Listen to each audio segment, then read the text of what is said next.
How are we doing, guys? This is Andrew Harris with their Over the Limit preview, where Over the Limit will come live on May 19th, 2012 at 7 o'clock, I want to say. Alright, first I'm going to cover the pre-show, which will have Zack Ryder versus Kane. Now, we all know the history between Zack Ryder and Kane, when Zack had that thing with Eve, and John Cena and Kane and all them just excuse me, guys. When Zack Ryder and Kane had a feud earlier in the year where Eve and Cena and all them were involved, and it led to Zack Ryder having a neck injury, I believe a head injury. He was in a wheelchair for I think a good month. And yeah, so Zack Ryder versus Kane during the pre-show.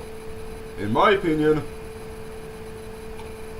I really don't think Zack Ryder wants to go up against Kane, because we all know that these pre-show matches are just either squash matches or they get us ready for Over the Limit. This one, in my opinion, is just a squash match, and we're not going to see anything because Kane is just going to beat the living holy shit out of Kane. Excuse me, guys. I'm really sick. Okay. Next, I'm going to go in order of the matches that I think that will start, be in the middle of, and end WWE's Over the Limit. First, it will probably be the WWE Championship, CM Punk versus Daniel Bryan. Why do I say this match will be first? Because they need to start this out strong, and if they do it correctly, they could do the WWE Championship the first hour. They could do the Fatal 4-Way at 8 o'clock. They could do the Divas Championship match at 9 o'clock, and then end up with John Cena versus John Laurinaitis. Now, pending, there are only 5 matches at Over the Limit, 6 if you count the pre-show. So this is WWE's one of their, what some people like to call, filler pay-per-views. Now, fuck. Now, onto the match. CM Punk versus Daniel Bryan. I believe this is going to be one of the good matches. Now, it could start off the show.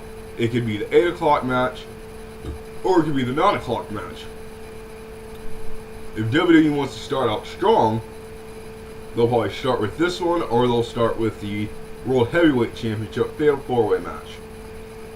But, to be honest, guys, I think this is going to be the 9 o'clock match, because they're not going to have very much to put between the World Heavyweight Championship, the WWE Tag Team Championship, and the Divas Championship. So, in my opinion, actually, the first match will probably be probably the Tag Team Championships, which is Kofi Kingston and R-Truth versus Jack Swagger and Dolph Ziggler. Now, we all know that Kofi Kingston, R-Truth, Jack Swagger, and Dolph Ziggler all have beef, but Kofi Kingston and R-Truth do have one-ups on Jack Swagger and Dolph Ziggler, each getting one-on-one wins. Alrighty, next, I believe it'll be the WWE Divas Championship match, Layla versus Beth Phoenix. Now, I've already expressed this in my SmackDown review, which I have neglected to put up. But Layla versus Beth Phoenix, we all know WWE's going to go down one of two roads. One, they're going to keep the championship on Layla until SummerSlam, possibly Survivor Series. Or Beth Phoenix is going to come in, beat her ass, and take the championship back. Or Karma's going to come back, and it'll be Beth Phoenix versus Karma at SummerSlam. That's just my opinion. Now, who do I think will win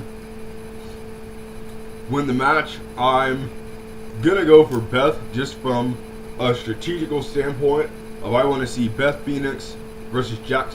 Why the fuck did I just say Jack Swagger? Beth Phoenix versus Karma at SummerSlam. Alrighty. Next will be the World Heavyweight Championship Fatal 4-Way match. And this will start at the 8 o'clock hour. Now, we all know that the WWE does have a Fatal 4-Way pay-per-view. I don't quite sure when it is. Actually, I think it's after Over the Limit. But anyway, back to what I was saying. It's going to be Alberto Del Rio versus Randy Orton versus Sheamus versus Chris Jericho. Now, who do I think will win the match? I'm hoping Randy Orton wins. Why? Because Sheamus has had it a little too long. Alberto Del Rio hasn't really made it up, in my opinion, to main card status yet. I'm not doubting his ability in the ring, but he hasn't proved to me that he can be a top card seller just yet. And we all know Chris Jericho is going with his band Fozzy on their summer tour. So, there you go. Okay, next it will be the WWE Championship, CM Punk versus Daniel Bryan, starting the 9 o'clock hour. Now, I said this earlier, I was going to say this earlier, but who do I think will win the match? I'm hoping CM Punk retains, and they get the belt off of CM Punk at a bigger pay-per-view. An example, Survivor Series, SummerSlam, pay-per-views that have big matches, and it would be more meaningful to have CM Punk lose at SummerSlam or Survivor Series, or even Sheamus to lose at Survivor Series or SummerSlam. But I'm hoping CM Punk does win the match. Just like I said, from a strategical standpoint. Okay. Next, the main event. Well, my main event.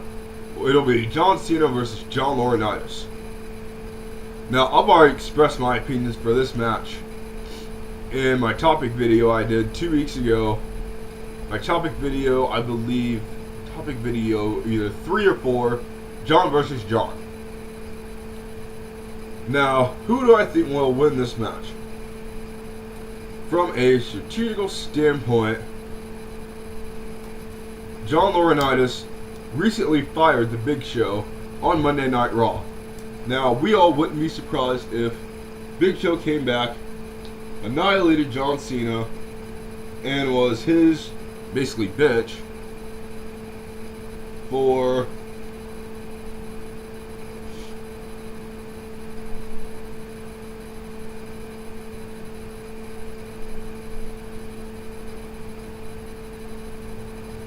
sorry guys. But from a strategical standpoint, Big Show's gonna interfere, cost Cena the match, and John Laurinaitis is still gonna win off of another technicality. From a fan standpoint, I would like to see Cena win, just so we do not have to see John Laurinaitis back in a WWE ring. Hopefully, thank God. But the first one's more logical, coming from a WWE reviewer standpoint. But the other one is my fan side.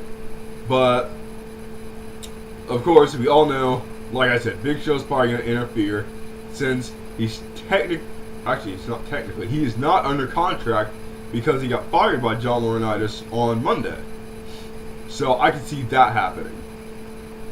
Okay, guys, that's it for this review. I do want to say something real quick. It's been 1 year since we lost Macho Man Randy Savage. So I do want to do something real quick to commemorate him. I'm going to do a special, his special, something really special. But some of you are probably gonna be like, "Oh my God, he's making fun of him." No, I am in no way making fun of Macho Man Randy Savage. So here we go. Oh yeah, brother. Shit, I am really sick, guys. Okay. For this Over the Limit preview, I'm Andrew Harris. I love you guys, and I hope I get better in time for Over the Limit so I can give you guys a proper review without me coughing and sneezing like I'm on crack. Okay, guys. Bye.